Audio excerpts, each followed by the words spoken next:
The broadcast is now starting. All attendees are in listen-only mode. Hello everyone, and welcome to Ashley Koff RD's webinar, Better Nutrition, Better Be Plant-Based. There will be a Q&A at the end of the webinar, so please send me any questions via the chat box. We're also doing a giveaway with this webinar, so please connect with us via Ashley's website and you will receive her Better Plant-Based Nutrition Guide. The webinar will be on Ashley's YouTube and website within the next few days if you want to watch it again or share it with friends. Right, over to you, Ashley. If you want to watch it again and again and again, no, I'm just kidding. That would give all of us too much information, infobesity. All right, you guys, I'm super excited to deliver this one because as somebody who has been in the field of nutrition, so I've been a dietitian for about 20 years, but for myself, really did a lot of experimentation of figuring out what I should and shouldn't do. There really never was the plant-based option that was presented. It was the capital V vegan, and I did that in really during college, and then after college, I remember being with somebody who was a fruitarian at a point, so he was just eating fruit, and I tried macrobiotics, and I tried all these different things. And what's so interesting is all of the best diets, all of the better diets, all of what we today know to be better nutrition, they all share one thing in common, and that's that they are plant-based. And so I just find it so much more approachable and wonderful that we have this term, and I'm thrilled to share it with you today. So I don't get to do what I get to do as often and at the level that I want to be able to do it, and in particular to be able to bring this to you for free without the help of some of my partners. My partners here are sponsoring, and they are amazing help for us in the world of better plant-based nutrition. So I would like to just acknowledge them for a moment. Manitoba Hemp Foods, Manitoba Harvest. If you do not know hemp yet, if you have not tried hemp foods, despite my talking about it literally probably every time we interact, you will want to try your hemp foods. There are so many reasons why they are not just part of better nutrition, but also part of the better plant-based piece, and we will be talking about that. I like to call hemp the wild salmon of the plant kingdom. So that's just a teaser for what we'll be talking about moving forward. Natural vitality, gosh, so much that I have learned about the health of the soil has come from my friends at Natural Vitality over the years.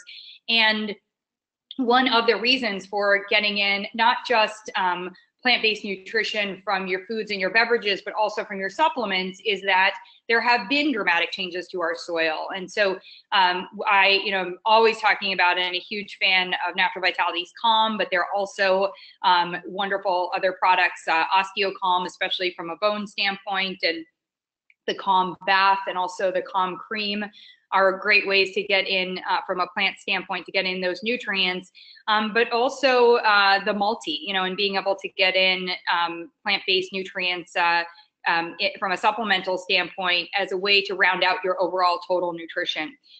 True broccoli, one of my absolute favorite plants, provides us so many different nutrients, but one of the key things about broccoli is that it has this long-lasting antioxidant.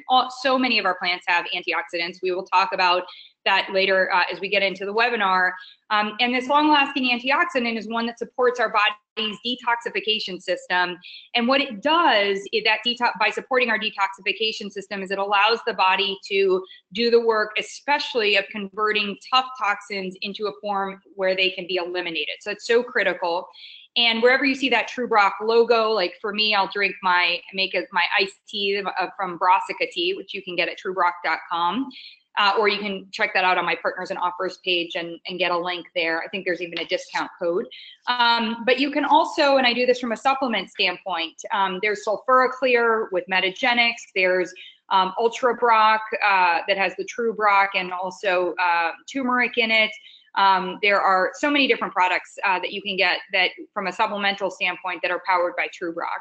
And then Nature's Path Organic is an organic plant-based company. Everything that they do, again, I've learned so much from these folks about farming and about how we can grow better plants and the diversity of nutrients, and especially all over the world, cultures like from India and just different spices, and also some of their work, especially on the kids front with EnviroKids, where They're helping to ensure that other animals are supported, and one of the ways that they're supporting those animals is by ensuring that where those animals live that the plants are available for those animals. So many delicious, wonderful options from nature's path as well. So thank you to my sponsors. Let's dive into today's webinar.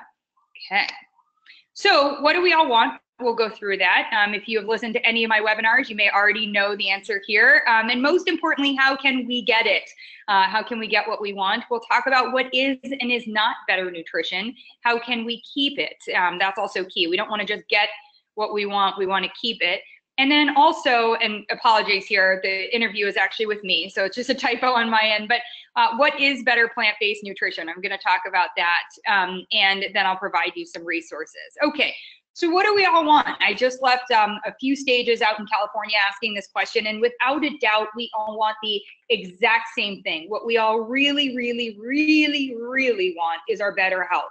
If you are listening today and you have your better health, you feel good, and you are certain that this is one of the most important things that you want to maintain.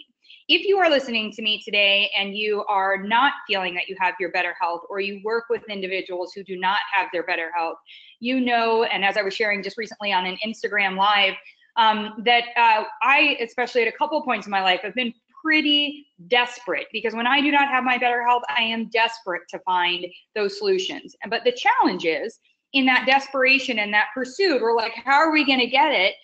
We can go a little bit, it can feel like a lot of questions. We might toss out and try all these other things. What you don't see there is a slide for a 7-day goat's milk cleanse that I did when I was 22, because someone told me that's what I needed to help my digestive system. I was sharing with somebody else that just recently I've been treated for one thing on my foot, come to go to an actual doctor who did an assessment and said, you didn't have that at all, you have this other thing.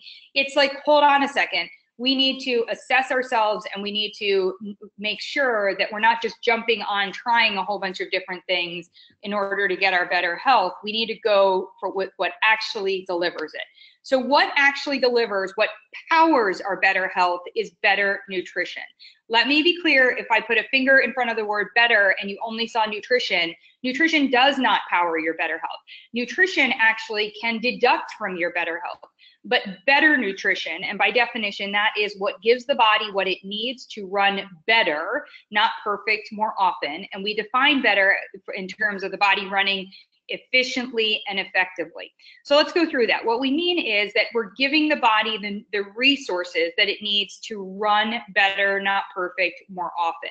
So there are a couple of key phrases in there. We are giving the body, the physical body, what it needs to run. So those are resources. The body runs on resources, just like our car runs on resources, just like our businesses run on resources. And so one of the key things that's going to come out of this is, in order to know what your body needs, we have to assess what resources we have. The human body, all of us, has relatively the same resource needs. And yet, as soon as we're born, and actually even before we're born, and a huge part, a significant part also because of our genetics, especially in that early stage, we're different in the sense that we all get different amount of those resources. And then as we live our lives, we may deplete some of those resources. We may increase our needs for some of those resources. We may do fine with certain amounts of those resources. And so it really becomes about the cornerstone to understanding what your body needs to power its better health is knowing what your better nutrition needs are, knowing what those resources are that you need. So I put it all together for you. So to explain what better nutrition is and what better nutrition is not, I came up with these commandments. And I love to play, especially when I'm on stage, to warm up the audience and to get them really focused. And as my brothers like to say, like to get them to do exactly what it is that I want. I always play a game called, instead of Simon Says, I play Ashley Says, right? So right now we can pretend that Ashley is saying, Ashley is telling you right now, not just to stand up or sit down and playing that game, but I'm telling you that these 9 points, this is all that better nutrition is. Better nutrition better be delicious, because if better nutrition is not delicious, we are going to find something that is delicious, or our nutrition is not going to deliver physiologically and psychologically what we need, and so we may look for something else. An example of that might be, if I have a sort of blah salad and I'm out and I'm sort of bored and I have some extra time, I might not go and get something else to eat, but I might go shopping and buy something I don't need, right? It's entertainment for me. And yet if I have a really satisfying meal, I might sit and say, you know what, with these extra minutes, I'm going to enjoy just a walk, or I'm also may just sit and read something, etc. So that deliciousness is really about satisfying not just our nutrient needs, but also on the next level, what our nutrition is doing is it's helping to satisfy us on a physiologic and a mental level and all of our senses. Okay, better nutrition is better, not perfect. In the plant world, this is going to be really important. I have a lot of people that'll say to me, oh, I heard organic isn't, everything that says that it's organic isn't really organic, or it has to be biodynamic, and otherwise it's not good enough. Or, why should I even look for organic because I heard that organic allows, X pesticide. So let's be clear, better nutrition is about better, not perfect. And especially with the way that we've treated our environment and whether it's our physical land or our water or the air or animals, the way that we have treated the environment really has eroded the notion that we could be getting perfect nutrition really in any capacity. But also our body doesn't need perfect. And I think that's probably the most important piece. Perfect is finished. And our body never stands still. It's dynamic, it is not static. And so what the body is saying is, even if you thought that you could do something perfectly, in between the time that you decide what your body needs perfectly and what that perfect nutrition is, and your body actually getting it, things have changed. Either stress has happened, or you need to go to the bathroom, or you could have, gotten more work to do and have to be at the office for longer, or there's so many different factors, and things are constantly changing. Your body somebody could have coughed near you, and now your body's trying to, engage its system to fight off whatever is coming in. And so there is no perfect, because your body is never just saying, okay, I just need this right now, and that's it, and I'm done. And that really speaks to the amazingness of the body, as well in that part.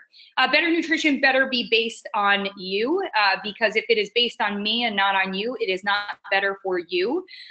So one of the ways that we figure out if it's based on you is we do our assessments. And that's why when I created the Better Nutrition membership, I made sure that the focus point of the membership is on helping people do what I've been doing for 20 years in my practice, which is helping people to assess themselves. That's going to be the key piece. We want that assessment. And so the assessment there means things like evaluating, like right now, if you go to ashleykoffaapproved.com, you can download the potassium evaluation and see, am I getting in enough potassium? Most of us are not. Did you know that we need 4,700 milligrams on a daily basis, roughly, in order to restore our potassium needs or maintain our potassium needs? And potassium is so critical. And most of us think, well, if I eat a banana in the day, I'm going to get close to meeting my potassium needs, or I'm going to drink coconut water for my potassium needs. But a serving of each of those are anywhere from 400 to 600 milligrams of potassium. And I just said we need 4,700. So it's worth assessing between your food, your supplements, and also where you're at health-wise and your overall health, and also your specific health goals right now. Assessing all of that in 2 pages is worth it to see if potassium is really something that you need to be basing your better nutrition on, right? And then you could go over and use the potassium menu, and it would help you come up with options. So the next piece is, I'm going to skip over number 4, better nutrition better be plant-based, because that's what we're talking about. I'll come back to that in a second, but I just want to make sure we're laying the groundwork for the things that I will also be judging your plant-based diet on. So better nutrition better fit your budget. I could tell you that having organic spirulina and a kale lemonade is a great plant-based option for you to get X, Y, and Z nutrients in. But if it doesn't fit your budget at all I've done is told you that better nutrition, and as a result, better health, is not available for you. So we've got to find options that can fit your budget. One of my favorites from a plant-based standpoint is to make sure that you fill your freezer with organic fruits, vegetables, nuts and seeds, grains. I have veggies, burgers in there. I have I have a lot of broccoli because Rerun eats that as well. So you just really want to make sure, using your freezer or purchasing things in season from a farmer's market and then freezing them or canning them or jarring them and doing fun things with them so that they're available. Better nutrition means better quality, better quantity, better nutrient balance, better frequency. And if you look to the right over here, this is if you have my Better Nutrition plan and you've already joined the membership, you would have this. And this goes through, remember, quantity is not a bad word. Portion control is a bad phrase, but quantity means giving your body the amount that it needs at one time without overwhelming it. If we don't overwhelm it, then we can actually allow the body to get what it needs and run efficiently. And it also means that things that maybe if we have too much at one time, like maybe I have beans and cruciferous vegetables and I'm having some whole grains and I'm also having some non-starchy vegetables, et cetera, and suddenly my digestive system is like, whoa, whoever thought that those bean taco nacho situation was a good idea is crazy. I can't tolerate that. And then they say, I'm going to have to move over to chicken and fish. That's not the case. It really is the case of, number one, am I just putting too much in my gas tank? Am I having too much at one time? But the second part might be the nutrient balance. In that example that I just gave, if I was doing chips and beans and I was doing a starchy vegetable and I then was adding some nuts and seeds, I might have too much carbohydrate, too much protein, too much fat. And yes, there is such a thing as too much protein at one time. And so our nutrient balance is going to be really important for us under Better Nutrition. Certainly Better Nutrition includes, from a pit stop standpoint, we want to make sure that we pit stop more often, and we'll do that if we're eating less at one time, right? And so, that's going to be really key, as well as from a quality standpoint. From a quality standpoint, this is so important because I have had too many patients, too many people who are in the audience if I'm speaking, too many people on camera if I'm doing a segment or a TV show with them, thinking, and properly so, that plants are a better choice for them from the foundation of their diet, share with me the plant-based choice that they're making, only for me to have an awkward discussion, wanting to still support them and talk about the things that they are already doing better. But then we have to look at the quality and say, unfortunately, while you making the plant-based choice was a great decision, the fact that it was, had the hydrogenated oil, or that it has artificial colors, or that it's refined, that instead of it being whole wheat flour, it's wheat flour. And what they have then done is, they being the manufacturer has gone back and added nutrient fortification. And that's not going to give your body the right nutrient balance. And so, what we want to think about in that part is, what is the quality of the plants? Not all plants today are being created equal. They may be growing more equally, but, there are certainly distinctions between, for example, if something is grown organic or if it's not, in terms with organic, which is a government regulated program. Every 5 years, the National Organic Standards Board actually reviews all of the ingredients. Every ingredient is on a 5-year cycle to see if it's still allowed in organic production. And so there's a dance there. You want to be able to allow ingredients that are going to allow the enough food production to happen, because we want to be using things that are grown and certainly, especially in the United States. But also we want to make sure that they don't have, studies or implications that are negative from an environmental or an animal standpoint. So organic, that's going to be a big difference between something that is grown organic and something that's not.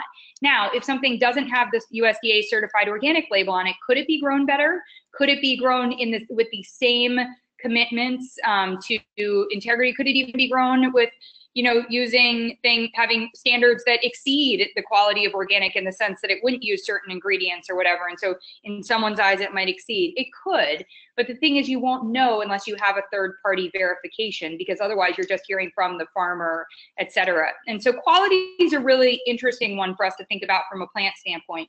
And then the other important piece is at the bottom, you can eat plants all the time, but if you're getting in too much added sugar, you're still getting in too much added sugar. You can eat plants, but many of the nutrients that are found in plants are water soluble. If you don't have enough water going into you, then the plant nutrients aren't going in and staying and getting where they need to go. On the flip side, if we're drinking too much alcohol from plants, we, on the one hand, can get their benefits, but we also may be causing other nutrient imbalances and challenges in our body, and especially if that alcohol is interfering with our other nutrition intake or our sleep, our recovery.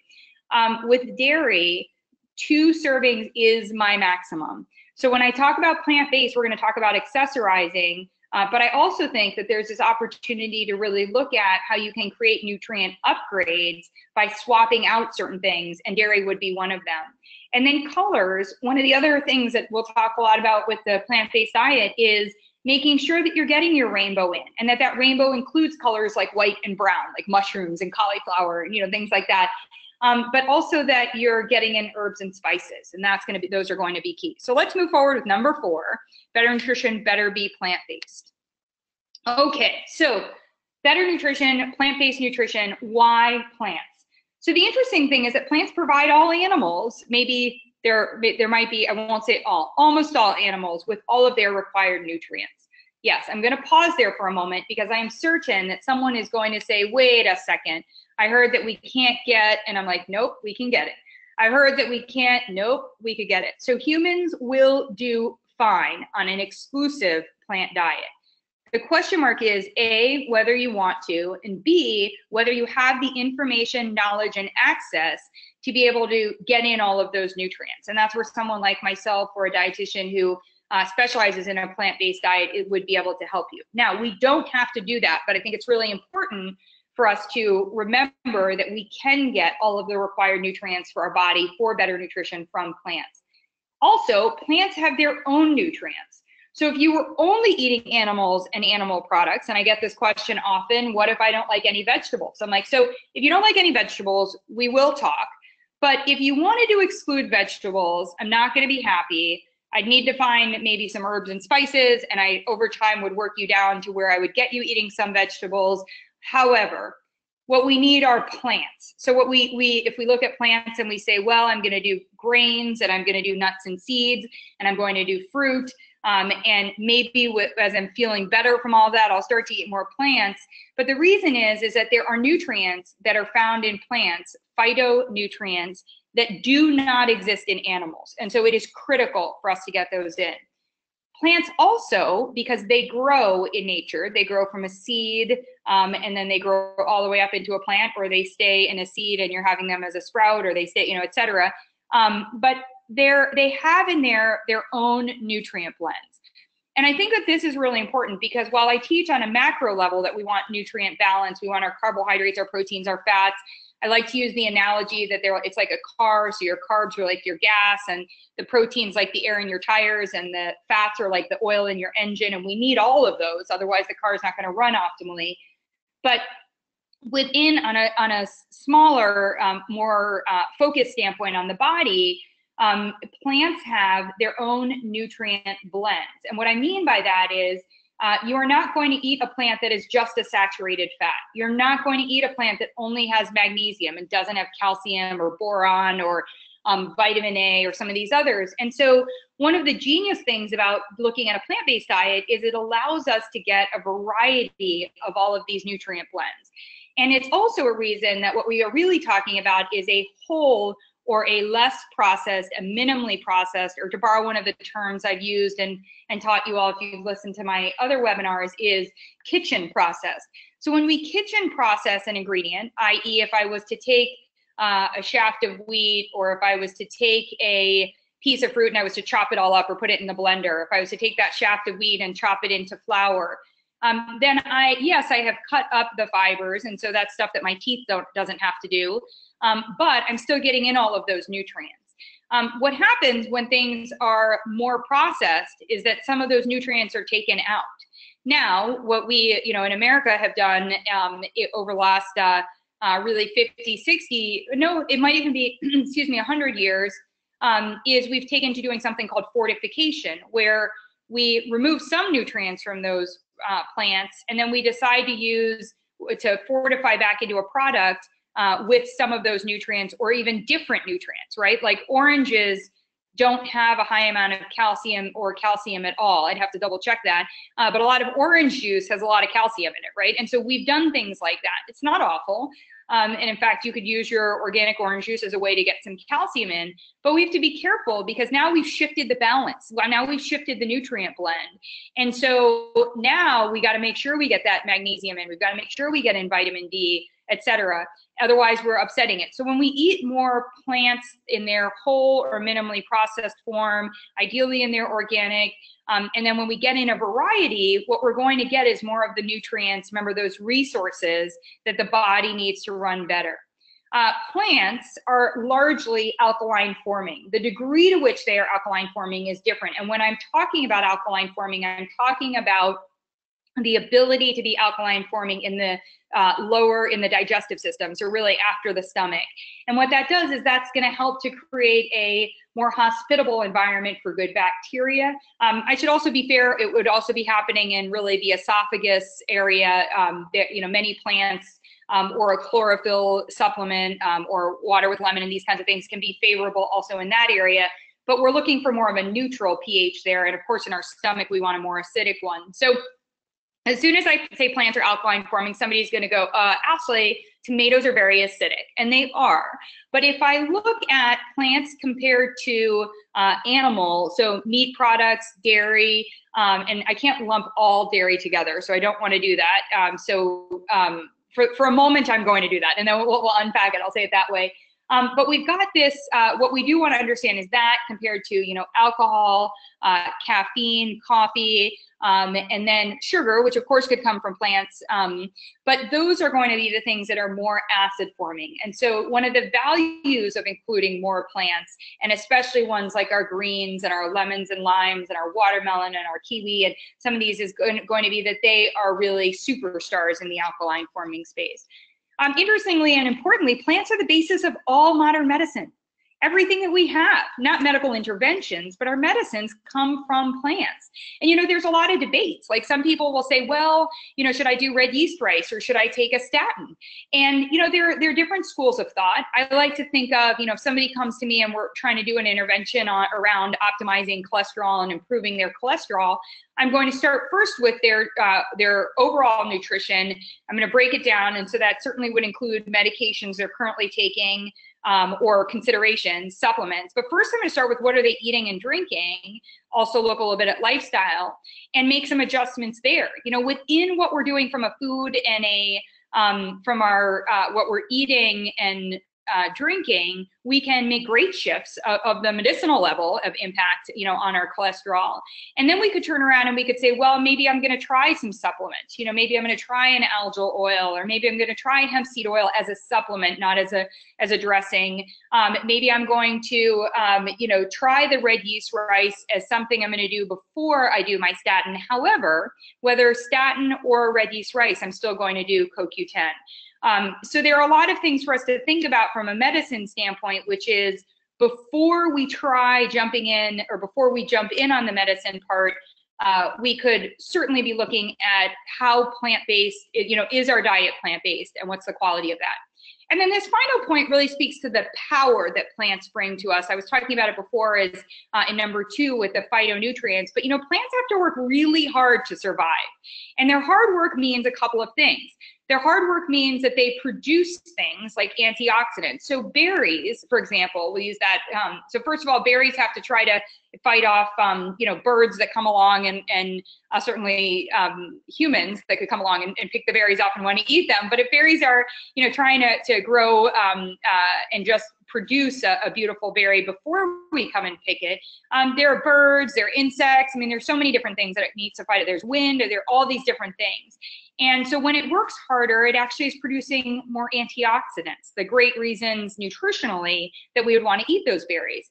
And so what's really interesting in that space is one of the reasons why I choose organic berries over non is that I don't want my plants to get the assistance of some of these, even if the pesticides and herbicides and other things that are used would be, even if they were okay for us from a health standpoint and environmental standpoint, I want the plant to have to work as hard as possible. And I know that that means that we might not get the yields. The good news is we're pretty good at getting good yields of things like berries, et cetera, and we're continually getting better. So that part is going to be, you're going to get more nutritional bang from a plant nutrient standpoint, especially when you're choosing an organic on that part. And they also have adaptogens, and adaptogens are a class of plants. I actually did an entire webinar about it that you can download. I highly recommend it because I actually think adaptogens are our medicine of the future, ironically, coming from herbs that have been around much longer than most of us, or than all of us. But you know, these are herbs that have found a way to thrive, not just survive, but thrive in some of the biggest food deserts, climate deserts in the world. And as a result, when we consume them, they go in and they do a quick assessment of what our body needs and helps our body to work better as well. So with that said, let's think about what better plant-based nutrition is and isn't. So better plant-based nutrition is going to, it has to be delicious. And this is something that I'm so passionate about sharing, especially as somebody who in my early days of being a vegan probably didn't, I would say I enjoyed a lot of my food choices. And then I ate a lot of things, especially because the plant-based, like what we call in the business analogs, you know, like the cheeses and the milks and stuff, they just were not tasty. Let's be honest. They were extremely processed. They were not tasty. They didn't do anything that they were supposed to do, you know, whether it was to melt or to give, you know, something a creamy consistency, et cetera. But I'll say another part of it was I hadn't learned to prepare a lot of plant-based stuff. I had learned at a young age to put cheese on a burger, or to, you know, make a Cobb salad a certain way, or, you know, do things like that. And I think learning then to be able to play around, you know, even just, I remember on my podcast, Take Out with Ashley Robin, one of our early guests who I just loved the podcast with her is the actress Terry Hatcher. And she was like, after, I think it was after her last show, she decided to take cooking classes. I may have the timing wrong, but she took cooking classes. And she's like, Ashley, if everyone just sauteed onions, she's like, when you caramelize those onions, I mean, you don't need anything else. The flavor, the sweetness, the texture. I'm like, I totally know. And it's so funny every time, and it's actually very, very frequently that I'm caramelizing onions. Every time I'm doing that, I'm thinking, oh my gosh, Terry Hatcher, I'm totally there with you, right? So it part of it being delicious takes having the experimentation and that time. And I did another webinar with a dear friend of mine, Tess Masters, the blender girl. Her ethos, like, yes, she talks about the blender being the greatest invention ever and how it can do all of this, but her ethos is she is not going to make something. It is not going to be a recipe that has her name attached to it unless it's delicious. So she's a great resource as you go down the path of wanting to find options that are delicious. And I think that's really important because especially in this age right now where with plant-based, we can be on Pinterest and Instagram and all these places and be like, oh my God, you can do that with a plant. And wow, that looks so amazing. And unfortunately, a lot of people are taking really great photographs and the recipes aren't delivering, or at least when I prepare the recipes, they aren't coming out maybe the way that they came out, you know, in the other. And so I think we need to make it delicious. Another one that is not, that it's a plant-based cookbook, but it's not vegan, is Laura Lee's The Balanced Cookbook. And I love, you know, her doing things like not using flour in her brownies, but using black beans, or, you know, choosing to use chickpeas in another recipe, in another cookbook that I found, you know, really that whole notion of doing soka, right? And being able to enjoy chickpeas, and now we have what we call aqua fava, which is the water from the can of the chickpea or the garbanzo bean or the fava, any of the water, and people are doing things there like making meringue from it, you know, then instead of using egg white. So there are so many great options. My friend, and he's also a collaborator on Good Catch, both Renee Liu and Chad Sarno are the two chefs that are the lead on that product that will be delighting your palates in January. I would follow them. I would find their cookbooks. I've been following Renee's work for longer than I was a dietitian, and I think such a celebration of the deliciousness of it. Okay. With that said, there are so many delicious plant-based options. If we do not pay attention to the quantity, we can, and I have often seen patients that are, excuse me, I just went ahead, are following a plant-based diet and gaining weight, or not losing weight, or digestively are not doing well, or their energy is off, or all of these pieces. And so I come back to what I was talking about in the last slide about really understanding the quantity.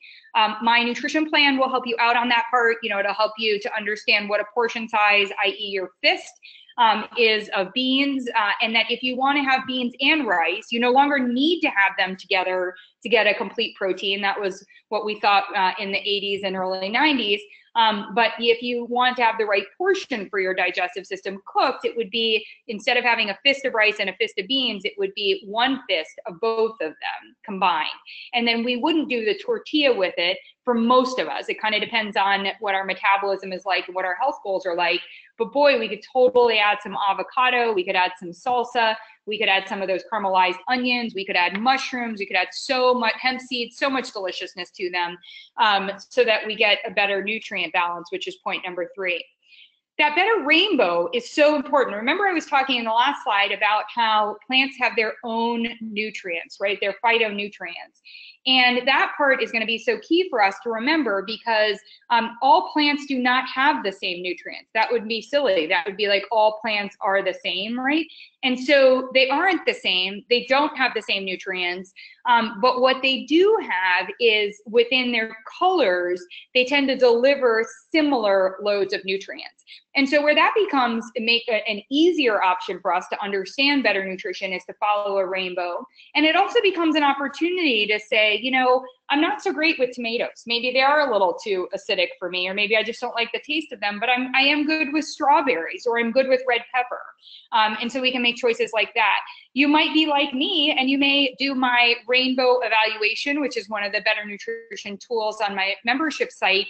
And when I did my own rainbow evaluation, thinking that I would get an A++, because of course I'm Ashley, but knowing that I am better, not perfect. And so what I found out, and I like to do it on a quarterly basis, and at least twice a year, but if not on a quarterly basis, because our choices change during the year. But what I found out is I'm not getting an orange. Like, I almost was not getting any orange. And so what was great was it made it very easy for me to make 2 adjustments. One adjustment was to make sure that my multi was delivering me a good source of the nutrients the plant nutrients that we get from orange foods. And so with that, I chose the Mega Food Women's Multi, and I made sure, because I love theirs, because they actually partner with Matt's Organic Oranges. And I was like, oh, this is great. Instead of eating the oranges, and by the way, I'm very clear, I'm not saying that I'm getting all of the nutrients that one would find in an orange, including water, but I'm getting some of the core ones, and I like that part. And the second thing for me was, I looked at it and I said, let me enter in sweet potato, and also, what was another one for me? The carrot.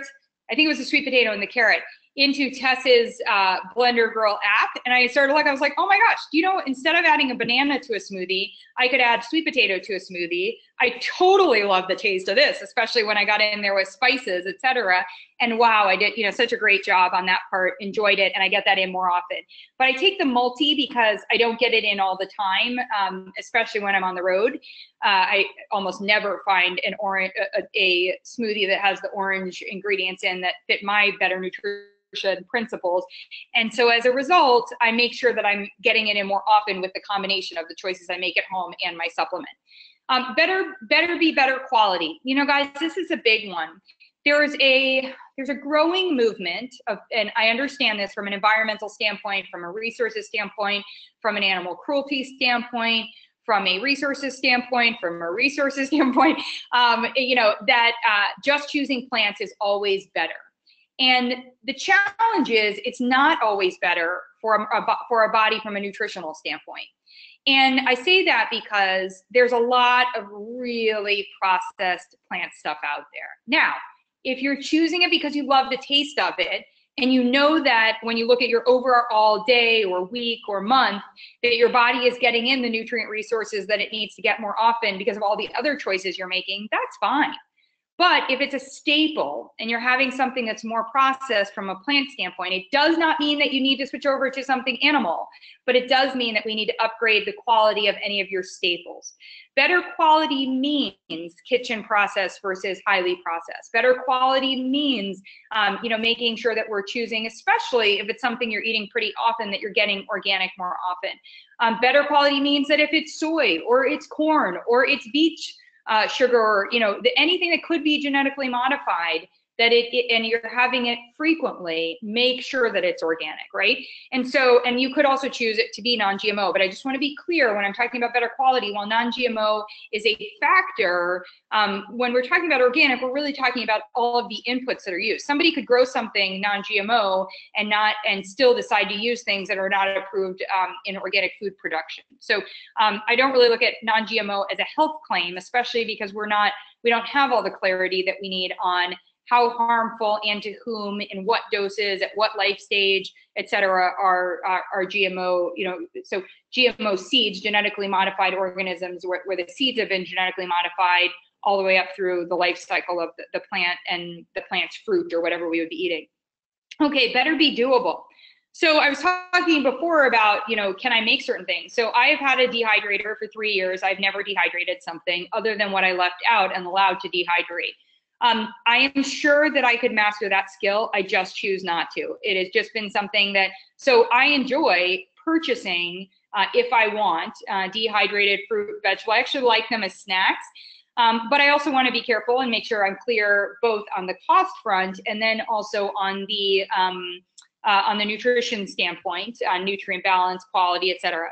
However, if you are wanting to and you choose to allocate time and those resources and learn the skill, it is going to be way more cost effective. And as somebody was saying to me the other day, 6-year-olds enjoy doing the dehydrating. So, there are ways to be doing that. But it also better be doable according to your preferences. So if your preferences are kosher, if your needs, not even your preferences, are things, certain nutrients, sometimes we run into conflicts. If there is a whole class of plants that you can't consume right now for whatever reason, then we may turn around and say, rather than having to build a whole diet off of supplemental food and products, maybe we do allow for some animal product in there. And again, I say plant-based because I think you can accessorize.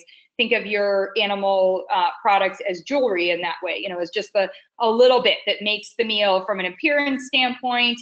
It's one of my biggest annoyances with dairy is that dairy, has been presented as this food group when it really should be presented as an accessory on that front. Okay, and it better promote optimal digestion. And, there are a lot of fart jokes that go around when people are talking about plant-based. There's a lot of thought on, oh gosh, smelly or, any of this stuff. And so, what all of that tells us, and let's be clear, that is not just specific to people who are following a plant-based diet. In fact, done properly, a plant-based diet can actually be exactly what helps to address some of those digestive issues. But we do need to make sure that things promote optimal digestion. So for me, for example, I don't do great with bigger beans like, navy beans. I was talking about how, maybe I wasn't talking about here, I was doing an interview earlier about how as a kid on antibiotics, my digestion's maybe a little bit slower in that way. But if I add certain spices and also if I eat beans with cultured vegetables, they actually do beautifully for me. And if I eat an appropriate quantity as opposed to too much at one time, and if I don't have other carbohydrates with it, then I can do beautifully. And so part of that is just learning about that digestive piece. If you have any questions, if your plant-based diet is actually a part of the, and the choices you're making are part of the problem right now, or if your digestive system is part of the problem why your plant-based diet doesn't feel so great, then I recommend my Better Digestive Assessment and my Better Digestive Tune-Up at the website so that can help you make those better choices more often for your digestion. And as a result, because you are not what you eat, you are what you digest and absorb, it will help you in that way. And finally, it better be your total nutrition. You guys, there are some horrible body care products out there that include things that are not would not qualify as better nutrition from a plant-based standpoint. We don't need to put those on our bodies because they go into our bodies if we're putting them on our bodies, and they go in typically bypassing our digestive system, right? And the same thing with supplements. I was talking before about the fact that as a way of creating that better plant-based diet, it's not that people who are following a plant-based diet need more supplements or have to supplement for nutrients. It's that we all need to assess what our body needs and then figure out a plan to deliver that with better, not perfect choices more often. And what I find as a practitioner of 20 years is that it's very unrealistic to say to someone on a regular basis, you're going to get this all in, and these are the food choices, and I really need you to do this 3 out of 7 or 4 out of 7 or 6 out of 7. And that's where supplements come in. They can be very helpful and healthful in enabling on that part. So as your better health enabler, I like them. So how can we get and keep it? These are just, I was just talking about that. What we want to be doing is we want to assess you better. You know, before I know and can put together a better nutrition plan, a better plant-based plan for you, I want to know who you are. You know, are you trying to get pregnant? Have you just had kids? Are you 75 and enjoying life and an empty nester and, you know, walking and cooking for yourself or cooking for you and your partner? Or, you know, who are you? What medications are you on? What's your life history been?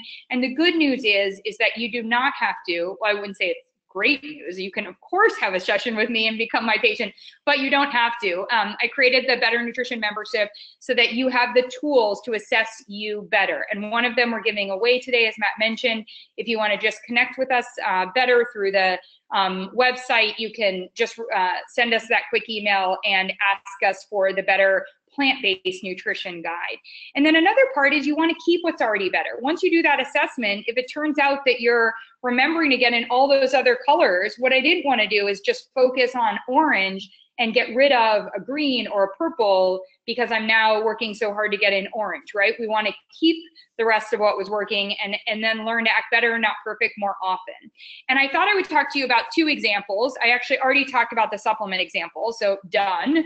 But I will say that from a supplement standpoint, you know, I'm a big fan of a vitamin D supplement for everyone, but especially as you start to pursue a plant-based diet, unless you're eating wild salmon and sardines most days, which I actually think is too much, then I think that we could, you could benefit from a vitamin D as well as getting in hemp seed and algae and some of these other things for essential fatty acids.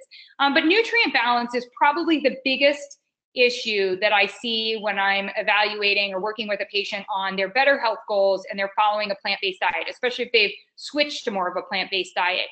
And that nutrient balance tends to go along something like this, you know, that, okay, before I was having eggs, a lot of times people come in and they were like paleo or just, you know, Atkins or whatever before. And so they're like, okay, I used to have, you know, eggs with a side of bacon, my coffee and some berries. And now I'm plant-based and now I'm having my coffee with almond milk instead of having it with milk. And I'm having oatmeal, and on my oatmeal, I put bananas and berries and some cinnamon because I heard it's good for helping my blood sugar, and voila. And the problem there is that nutrient balance. When we switch over from the eggs and the bacon to the oatmeal, and oatmeal does have amino acids, so we can have some protein in there, banana, berries, we're actually not getting in enough protein and not getting in a good nutrient balance. So what I'll usually do there is make sure somebody's having the right portion size of oatmeal and then have them have hemp seeds or almond butter or peanut butter if they like that, and then save the fruit for another eating occasion that you can have, you know, in conjunction, and have that be the carb at your next eating occasion. And so it really is about that nutrient balance. Another one, you know, I'll see salads, people at lunch will say, hey, instead of, which I think is a great upgrade, instead of doing croutons, I'll do chickpeas on my salad. I'm having olive oil, lemon as a dressing. They're much trying to impress me. It's kale. You know, I'm doing great with that. And then I have it with a piece of fruit, or I have, you know, a veggie burger on top, or, you know, and then I'll have iced tea with, you know, like an Arnold Palmer or whatever. And again, too much carbohydrate there. But one of the other things we want to make sure of is those foods can all be had at one time. It's just going to then end up being the portion size. And you do then want to make sure that you're getting in the healthy fat. But there I might switch out the olive oil, which is a healthy fat, and I might say, why not have the avocado or the guacamole, and with your keep the olive oil on your salad, but then have the guacamole with some chips, maybe they're bean chips or whatever, as another nutrition pit stop later. So we just want to be focused again on that. It's that quantity, that quality, but really important to focus on the nutrient balance as you make some of those exchanges. And you guys, that's it. So I want to, first of all, thank you for joining us today. And second of all, please be sure to share this with anyone that you think is interested in starting on a plant-based diet. Hopefully it'll give them a good starting point, as well as what will definitely give you a good starting point. Or if you're somebody who's following a plant-based diet, maybe just will give you some good reminders and tools and some assessment. You can see how you're doing. Is my Better Plant-Based Nutrition Guide. It's free for anyone who's watched this. Go ahead and send us over an email. There is my personal email address. You can send it, that goes directly to me, or you can email through the website. And if you have kids and they're going back to school, I find this to be, hopefully for you, a great resource for schools and for groups of friends. Maybe you've all got together and watched What the Health and you want to know how to do your better plant-based diet together. This could be a great option. So Matt, that's it. And I'll send it over to you. Great. Thank you, Ashley. So we have some questions. We have a few minutes. So first question, when do you recommend using a supplement versus a food for a plant option? Got it. And I'm not sure if the person that sent that had heard my earlier story about how I integrated a supplement. There are probably two key distinctive areas. One is if it is an enabler, it doesn't have to be an either or. It could be a situational enabler, as in I am traveling, or on days when I'm at the office, or on days when I'm blah, blah, blah. I don't tend to do as well with X nutrient. And so I'm going to have the supplement there, and I might not have the supplement when I'm at home or on the weekend, or whatever the inverse is, where I do a better job of getting it in. And then the second part is that I use supplements as a practitioner, and I advise on them in what I'll call a therapeutic way. And so that's going to be to address somebody's nutritional needs and resources as a way of enabling and powering their better health. And so for me, for example, when I was a kid as a young woman, when I sorted out my digestive issues, a big part of that realization was that I actually had I'd been on so many antibiotics, I had not gotten the good bacteria. And so in that instance, the use of the bacteria or the magnesium supplement are therapeutic. That means that they go above and beyond what I might get from food. So I love eating cultured vegetables. I happen to be very, very keen on them. I love chocolate, cacao, and I do a great job of getting that in. But I use my magnesium and my probiotic as supplements that are going to enable my plant-based diet. And I also use them strategically. For example, I use the magnesium at night before bed at a time when I would not be eating chocolate or should not be eating chocolate. Okay, thank you, Ashley. Second question, what about lectins? Are they an issue for eating plants? Got it. Somebody knows their stuff, or they were reading a good book on so I think it's called the plant paradox. So lectins. So first of all, lectins are found not just in plants, but they're also found in animal foods. And what lectins are is they are a type of the proteins. So gluten is one. And so I know that, most people are familiar with gluten and may understand that for some people it could be an issue, and for some people it's not an issue. But there are a range of different lectins, and there are some doctors that believe that for their patients, and I shouldn't say they believe, they've actually studied, researched, worked with patients, removed, and for a time period had people remove foods containing lectins. It's a laundry list, and a lot of the foods are very healthy ones. So what I will get around to is there could be a value if you are somebody who is needing to make adjustments in order to get your better health, to reviewing a list of what are lectins and what are not, and making a decision, especially working with a practitioner, for removing them for a certain time period. But way more important than that, What we know, the reason that they have an impact is that they can impact the digestive system and the inflammatory response. And so really what I think the issue there is the work needs to be done on the digestive system. So that digestive tune-up that I was talking about is going to be so important. And during the time period in which you're doing the digestive tune-up, if you are avoiding lectins during that time period and you have a positive outcome, then what we can always look at is bringing them back. And it may be that some of them come back. It may be that they come back in a different quantity or a different quality. I mentioned my experience with soy. It came back that I can consume organic soy in small amounts, depending on, what else I'm having. So lectins are not just something to say yay or nay to, but more often than not, to me, they're a strong signal that first and foremost, we need to pay attention to digestive wellness and assess that digestive system and begin the repair work. Okay, thank you. Our final question, do kids need dairy? No. That's a great question. Thank you. No. And I think it's so frustrating to me. So first of all, there are kids all around the world that are not consuming dairy and that are healthy. Now, there are plenty of kids that are not consuming dairy around the world that unfortunately are unhealthy. And that's because of the access that they have to food, and many of them are hungry for any nutrients. But no, I think, part of the issue is that kids should only be having good quality dairy. And that's expensive and it's hard to have access to. And it isn't often sometimes what kids want to have, especially if they've had the other stuff, right? And I think that there are more issues with not good quality dairy and how harmful that can be, or a contributor to less health, not good health in our youth, then there are favorable recommendations for that part. And so I guess it's a long way round of saying, which is if your child does not want to have dairy, what we want to work on is there are so many ways to get calcium in, and we shouldn't just think of calcium in dairy. We should be thinking of vitamin D. We should be thinking of healthy fats, because whole fat dairy, especially from grass-fed animals, can be a good source of great quality fats, but those are fats we can get in. We can have our kids eating hemp seeds. We can have them eating almonds and pine nuts and olive oil and pesto and, just great food that doesn't have to include dairy. The additional piece is, I would say, less dairy is going to be more beneficial for kids. So I'm not even as concerned about the chocolate milk versus the regular milk. I'm concerned about the quality of the milk we're serving in school, and also the fact that we maybe should be serving milk once or twice a week, and why aren't we just having water the rest of the time? And I know there's a lot of calorie issues, and there are people that would fight me on that and say, but this might be the only time that a child is going to get nutrition.